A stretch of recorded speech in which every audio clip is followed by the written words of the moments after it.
Hello everybody. In this video we're going to be taking a look at split toning and how we can use color and color contrast to add a really interesting element to our image. So what you need to do first is open up the image or images that you'd like to take a look at and work with in Camera Raw or Bridge, starting in Bridge. So go ahead and pause the video for a second, hop over to Bridge, and choose the image that you'd like to work with, and hit Command R to open it in Camera Raw.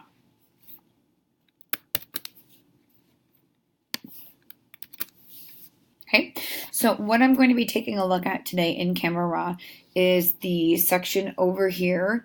It's actually called Split Toning.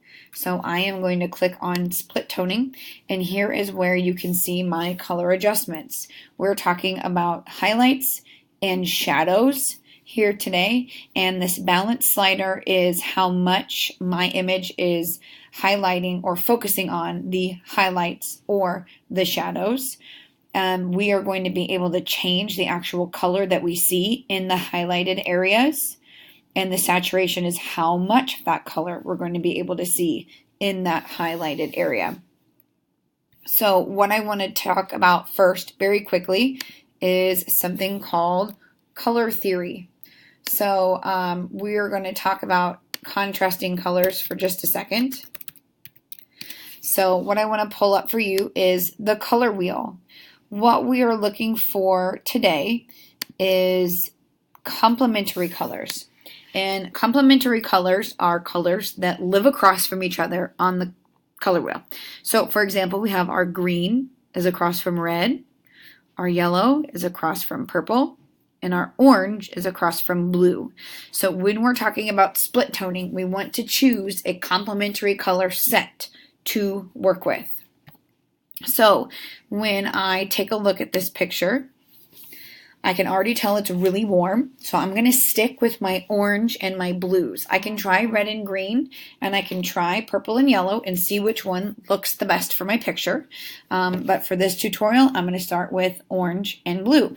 So what I am going to do is I am going to change my slider right here and set it to the orange color.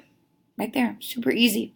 Next, I'm going to take my hue slider, my color slider of my shadows, and choose a blue. The color that it will be actually appears down here, so you can get kind of a preview. Or if you'd like to get a preview, hold down the Option key and click on that. Now it looks super funky, but that's where this balance and saturation comes into play. So now I'm going to bring up the saturation of these colors, and I will start to see the effects take place in my picture. And it's just a game of balance and figuring out how much of each I want to put into my picture. Split toning gives your picture more of that sepia or that vintage type look. It can also be altered here with your balance slider as well. So if I want more of the blue color coming out of my shadows, I can take my slider to the left. Notice it's darker here because that means shadows. So when I want to focus more on my shadows, I pull my slider to the left. When I want to focus more on my highlights, I pull my slider to the right. So it's just finding that balance. Now what I can do is I can head on over to my basic adjustments, and I can continue on with adjusting my picture. If I want to raise the exposure, contrast, anything that I want to take a look at, I can adjust that here. And that is split toning with a color photo. Now what I can do if I want to is I can hop over into my HSL grayscale, and maybe that blue and orange are the only colors that I want in my picture. Create kind of that monochromatic. So look, with that little bit of color in the shadows and highlights. So another thing I can do if I want to, I don't have to do this, is I can take the saturation down in my other colors, but leaving the two colors that I used for my split toning. So I used my blue and my orange, so I'm going to leave my blue and my aqua, and I'm going to take out my purple and take out my magenta, and I can take out my reds and my greens and my yellows. I'm pulling out the saturation. So now it looks like I almost have that black and white photo. But what I'm keeping in is just those shadows and highlights that I worked with.